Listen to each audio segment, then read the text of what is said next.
ఆ కుండలములు అవన్నీ నేను గుర్తుపట్టలేనయ్యా. ఈ కాలికి ధరించేటువంటి ఆ నూపురములు వాటిని మటుకు గుర్తుపట్టగలను.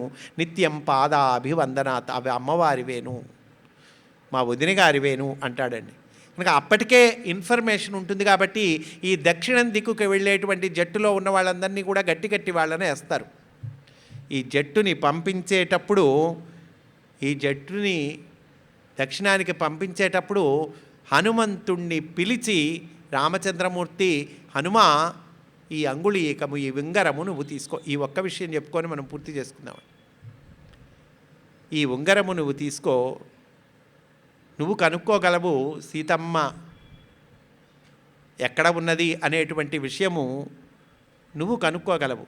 కనుక రామనామాంకితమైనటువంటి అంగుళీయకమును రామచంద్రమూర్తి హనుమంతుడికి ఇచ్చాడు.